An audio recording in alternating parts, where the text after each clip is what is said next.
10e partie du cours concernant la résurrection générale. On parle de résurrection générale parce qu'elle concerne tous les hommes comme nous le verrons.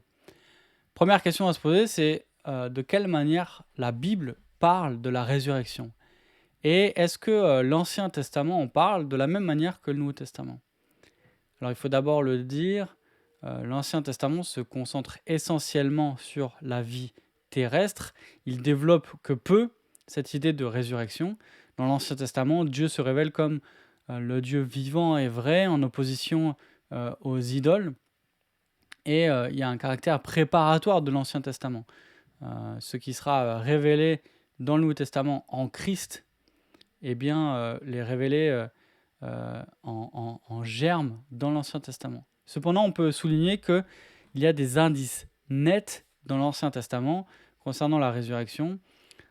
J'ai sélectionné 3 textes en particulier, il y en aurait plus, et notamment sur ce premier point où la puissance de Dieu va jusqu'à délivrer du séjour des morts. Et j'ai mis cette citation donc d'Ésaïe qui nous dit que tes morts revivent, que mes cadavres se relèvent. Réveillez-vous et tressaillez de joie, habitants de la poussière, car ta rosée est une rosée de lumière, et la terre redonnera le jour aux défunts. Donc on a cette idée dans plusieurs textes de l'Ancien Testament que la puissance de Dieu est capable de relever les morts. On a cette vision d'Ézéchiel qui est bien sûr une image de la restauration du peuple d'Israël. Et en même temps, c'est saisissant que cette vision que Dieu donne à Ézéchiel, ce soit la vision d'une résurrection. C'est une vision qui est saisissante d'une résurrection des morts, qui est la source de l'espérance du peuple. Et là, on voit aussi plusieurs motifs de l'Ancien Testament qui sont superposés les uns aux autres. Et là, je vous renvoie à ce qu'on avait dit dans la vidéo numéro 3 sur les motifs eschatologiques dans l'Ancien Testament. Donc on a cette vision. Eh bien, prophétise, tu leur diras, ainsi parle le Seigneur l'Éternel, voici que j'ouvre vos tombes, je vous fais remonter de vos tombes, ô mon peuple, et je vous fais revenir sur le territoire d'Israël. Vous reconnaîtrez que je suis l'Éternel lorsque j'ouvrirai vos tombes et que je vous ferai remonter de vos tombes, ô mon peuple. Je mettrai mon esprit en vous et vous vivrez. Je vous rétablirai sur votre territoire et vous reconnaîtrez que moi, l'Éternel, j'ai parlé et agi, oracle de l'Éternel. Donc là, on entend plusieurs motifs, encore une fois. Le royaume qui est restauré, le peuple qui revient sur son territoire, cette résurrection d'entre les morts, cet esprit qui est mis dans le peuple et qui est lié à la vie éternelle.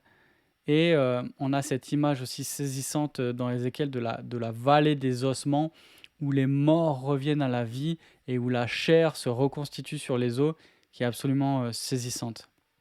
Donc c'est intéressant de remarquer que pour parler du rétablissement d'Israël, eh bien, il est question ici de résurrection. On a aussi le texte de Daniel 12 qui dit « Beaucoup de ceux qui dorment dans la poussière de la terre se réveilleront, les uns pour la vie éternelle et les autres pour la honte, pour l'abjection éternelle. » On a ici bien sûr l'idée d'une résurrection et l'idée d'une résurrection générale, on va le voir. Les uns qui se réveillent, qui ressuscitent pour la vie et les autres pour le châtiment. Alors dans le Nouveau Testament, les positions sont plus claires, les textes sont plus clairs, on va les aborder tout à l'heure. Mais peut-être on peut dire 2 mots des positions qui existaient du temps de Jésus. Alors on a un premier groupe, les Sadducéens, qui niaient la résurrection. On se souvient dans Marc 12, le piège que voulaient tendre les Sadducéens à Jésus avec cette question sur la veuve qui a épousé 7 frères, et puis les 7 frères décèdent les uns après les autres. Et puis Jésus répond en commençant ainsi, il leur dit « Voici pourquoi vous êtes dans l'erreur, vous ne comprenez ni les Écritures ni la puissance de Dieu. » Et donc, les Sadducéens passaient à côté de la puissance de Dieu parce qu'ils passaient à côté de ce que signifie réellement la résurrection et en réalité, eux la niaient. On a les pharisiens qui affirment la résurrection corporelle. Et on a cet épisode dans Acte 23, vous savez, où Paul se sert justement d'un débat et de désaccord qui existe entre les Sadducéens qui nient à la résurrection et les pharisiens qui l'affirmaient. Et puis Paul qui mentionne donc cette résurrection des morts pour semer le trouble. On a les Esséniens, donc l'école de Qumran, qui croyaient eux à l'immortalité de l'âme, peut-être aussi celle du corps. Les choses sont moins définies. On a en Jean 11 Marthe et Marie, et puis on a cette parole de Marie qui dit « Ton frère ressuscitera », de Marthe, pardon, et Marthe qui répond à Jésus « Je sais qu'il ressuscitera la résurrection au dernier jour ». Et donc on avait cette idée chez Marthe d'une résurrection qui attendait les croyants au dernier jour. Et Jésus qui introduit « Moi je suis la résurrection et la vie, celui qui croit en moi vivra, quand même il serait mort, et quiconque vit et croit en moi ne mourra jamais. » Il pose la question « Crois-tu cela ?» Donc on voit Jésus qui se sert de cette conviction de la résurrection au dernier jour pour introduire le fait que la vie est en lui.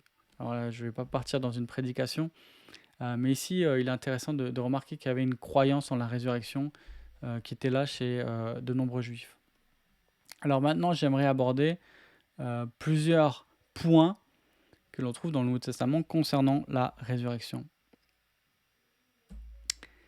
Eh bien d'abord, nous ressusciterons à la suite de Christ. La résurrection, c'est l'élément central de notre espérance. Et la résurrection de Jésus, c'est la pierre angulaire du message apostolique. Le Seigneur, le Messie que les Juifs attendaient, c'est Jésus mort et ressuscité.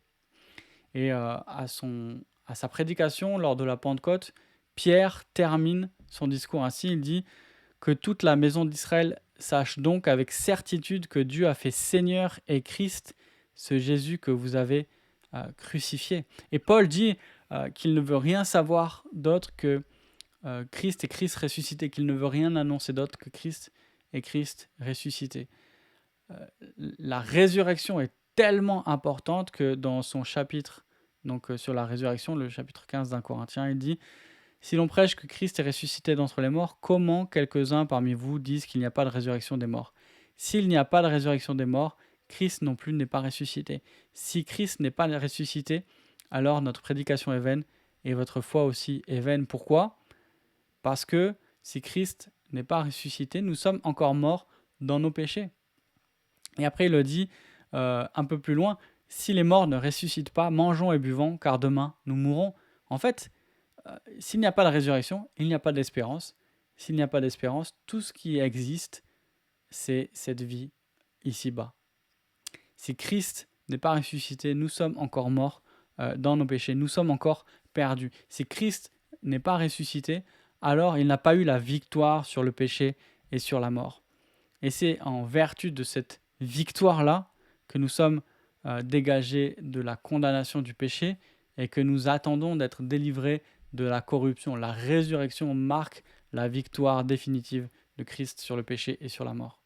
La résurrection, c'est aussi ce avec quoi les chrétiens, les croyants de Thessalonique devaient s'encourager quand ils vivaient le deuil d'un des leurs. Et c'est Paul qui le dit, « Nous ne voulons pas, frères, que vous soyez dans l'ignorance au sujet de ceux qui dorment, afin que vous ne vous attristiez pas comme les autres qui n'ont pas d'espérance. » Alors ici, c'est intéressant de remarquer que Paul, il n'est pas en train de dire on n'a pas le droit d'être triste quand quelqu'un décède. Et on voit dans le chapitre que j'ai cité tout à l'heure, Jean 11, Jésus lui-même qui pleure quand son ami Lazare est mort. Ici, Paul ne nous dit pas que le deuil ne devrait pas nous apporter de tristesse, mais il dit que notre tristesse devrait être différente de ceux qui n'ont pas d'espérance. Et c'est ça le point. Il dit en effet, si nous croyons que Jésus est mort et qu'il est ressuscité, nous croyons aussi que Dieu ramènera aussi par Jésus et avec lui ceux qui sont endormis. Ceux qui sont morts en Christ vont ressusciter en Christ. Ceux qui sont morts en Christ vont partager sa vie et sa résurrection. Et on a cette idée dans tout le Nouveau Testament que Christ est les prémices de ceux qui ressusciteront avec lui. De la même manière qu'on récoltait ses premiers fruits, qui annonçaient la moisson, la récolte de la saison, eh bien Christ est ce premier-né d'entre les morts qui annonce tous ceux qui le suivent. Et c'est pour ça qu'on ne peut pas séparer la christologie de l'eschatologie, parce que la résurrection est vraiment la charnière à la fois de l'œuvre de Christ, mais aussi de l'espérance chrétienne eschatologique. Deuxième point, nous ressusciterons par la puissance de l'Esprit de Dieu. Et on a un parallèle, j'en ai déjà parlé, entre Éphésiens 1 et Éphésiens 2. Éphésiens 1, dans lequel Paul, dans cette prière, demande à Dieu que ses lecteurs puissent connaître la grandeur surabondante de sa puissance envers nous qui croyons selon l'action souveraine de sa force.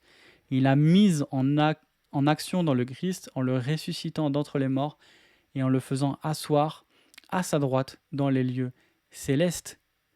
Et après, il nous dit un peu plus loin en chapitre 2 que c'est en Christ que Dieu nous a ressuscités et nous a fait asseoir dans les lieux célestes en lui. Et donc on a encore une fois la résurrection et la session, celle de Christ et la nôtre, qui sont parallèles. Dans Romains 8 également, nous lisons « Si l'esprit de celui qui a ressuscité Jésus d'entre les morts habite en vous, celui qui a ressuscité le Christ Jésus d'entre les morts donnera aussi la vie à vos corps mortels par son esprit qui habite en vous. » Et donc nous voyons que l'esprit qui a ressuscité et la puissance qui a ressuscité Jésus, c'est la même qui nous ressuscitera. Troisième point à souligner, c'est la résurrection dans un corps glorieux. Et là, je cite Henri Blocher, qui dit « Comme Oscar Cullmann et d'autres l'ont indiqué, le message du Nouveau Testament a été tellement bouleversé par le fait de la résurrection de Christ, le 3e jour après sa mort, que la résurrection de la chair et non l'immortalité de l'âme est devenue centrale dans la proclamation de l'Évangile. Nous ressusciterons dans un corps. Ou plutôt, notre corps ressuscitera. Et c'est là le cœur de la résurrection. Le cœur de la résurrection, c'est la résurrection physique. L'espérance chrétienne, c'est une espérance matérielle. On l'a lu, celui qui a ressuscité le Christ Jésus d'entre les morts donnera la vie à vos corps mortels par son esprit qui habite en vous. Paul aux Philippiens dit que Jésus-Christ transformera notre corps humilié en le rendant semblable à son corps glorieux. Notre sanctification est une anticipation de notre glorification. Jean nous dit dans sa première lettre, « Bien-aimés, nous sommes maintenant enfants de Dieu, et ce que nous serons un jour n'a pas été encore révélé, mais nous savons que lorsque Christ apparaîtra, nous serons semblables à lui parce que nous le verrons tel qu'il est. » Ici, il y a bien sûr la dimension de la perfection morale, mais aussi la dimension de la résurrection physique. Et donc, on doit rejeter cette pensée dualiste, à vrai dire, qui n'est pas du tout chrétienne, mais qui est plutôt un reliquat de la pensée platonicienne grecque, où la pensée grecque séparait le monde des idées, le monde idéal, avec le monde matériel qu'il jugeait comme une entrave, et l'homme devait s'élever au-dessus du matériel pour atteindre le monde idéal, le monde des idées. Et donc il y avait une dépréciation de tout ce qui est physique et du corps en particulier, que Platon appelait lui-même le tombeau de l'âme, dont il fallait se défaire. L'anthropologie biblique n'est pas ainsi. La Bible commence avec la création de Dieu qui est bonne, et Dieu qui crée des êtres humains physiques, matériels, des êtres humains qui sont des corps, qui n'ont pas des corps, qui sont des corps. C'est Paul Wells qui soulignait ça dans sa systématique. L'idée, c'est qu'il y a bien sûr une composition duelle dans l'être humain, avec un aspect intérieur, un aspect extérieur, un aspect matériel, un aspect spirituel, mais l'un ne peut pas aller sans l'autre. Et on voit maintenant dans les fantasmes, un petit peu les espérances eschatologiques séculières, comme le transhumanisme, une volonté de faire survivre l'être humain sans le corps. Et l'idée, par exemple, qu'on peut, ou qu'on pourrait, ou qu'on voudrait télécharger notre pensée, ce qui fait notre être intérieur. En réalité, il est question ici, je crois, de l'âme. Euh, L'idée qu'on pourrait la sauvegarder pour qu'on puisse exister dans l'éternité future. Et en fait, ici, c'est renier l'intégrité et l'unité de la personne humaine qui est créée physique et spirituelle. Et donc, je crois que c'est un mensonge et un leurre et contre la pensée biblique de considérer que le corps est mauvais parce que l'Écriture nous montre que non, la dimension physique de la création est bonne parce qu'elle est créée par Dieu. Et cette idée que on devrait abandonner cette question du corps. Et donc, ici, on a vraiment l'idée dans le Nouveau Testament que la résurrection des corps, la résurrection physique et matérielle, c'est notre espérance, le fait que nous ressusciterons. On a cette idée des corps célestes qui diffèrent des corps terrestres. On l'a dans 1 Corinthiens 15. Ici, il faut bien souligner quelque chose, c'est qu'on parle de corps dans les deux cas. On ne parle pas d'un corps céleste, d'un corps terrestre et puis d'une entité céleste. On parle d'un corps terrestre et d'un corps céleste, ou plutôt d'un corps spirituel. Et c'est Henri Blocher qui dit « Ce corps spirituel est parfaitement adapté à la vie nouvelle dans la nouvelle création, à la vie spirituelle qui sera à la fois céleste et terrestre sur la nouvelle terre. » Et c'est Paul qui souligne une discontinuité radicale et en même temps une certaine continuité. La continuité, il la souligne en disant que ce sont nos corps qui sont glorifiés. Et ici, on a encore une fois l'idée du renouvellement. Il n'est pas question de tout jeter à la poubelle et de créer quelque chose de nouveau. Il est question de renouveler, de restaurer ce qui a été tordu et corrompu par le péché. Donc il y a une certaine continuité et en même temps une discontinuité radicale puisque eh bien, le péché est enlevé. Et je crois qu'on ne peut pas mesurer peut-être la distance qui nous sépare d'un monde sans péché. Je crois que c'est tellement difficile d'imaginer un monde et aussi une expérience de la vie humaine sans péché, tellement le péché non seulement a tout tordu, mais aussi nous empêche de réfléchir à ce que le monde serait, à ce que nous serions sans sa présence. Paul souligne cette radicale discontinuité donc dans ce passage que j'affiche. Ce met corruptible, on ressuscite incorruptible. Ce met méprisable, on ressuscite glorieux. Ce met plein de faiblesse, on ressuscite plein de force.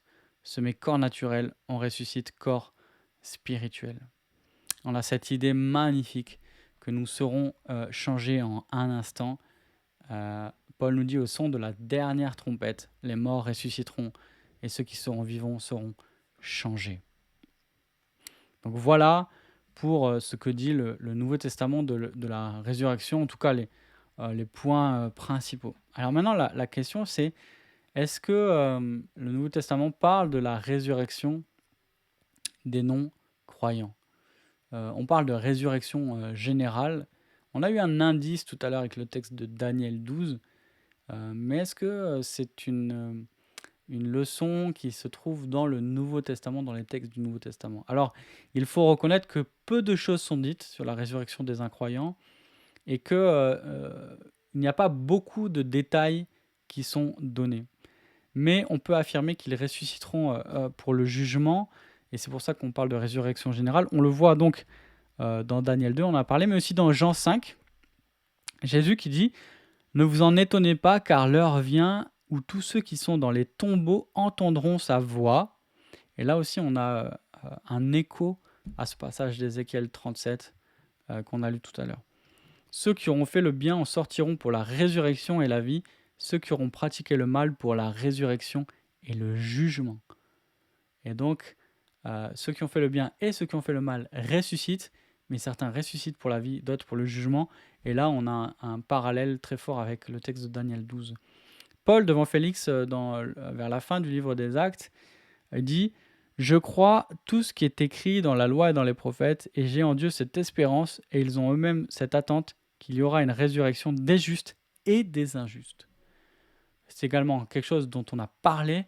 Souvenez-vous, quand on a parlé du millénium et d'Apocalypse 20 et de cette résurrection ou cette double résurrection. Alors, il y avait cette question qui était soulevée, mais cette résurrection de tous les hommes avant le jugement. Donc voilà, il me semble qu'on n'a pas beaucoup d'éléments pour avoir une description plus détaillée que cela, mais on a assez d'éléments pour affirmer que la Bible enseigne une résurrection de tous les hommes, croyants et incroyants, les croyants pour la vie éternelle, les incroyants pour le jugement.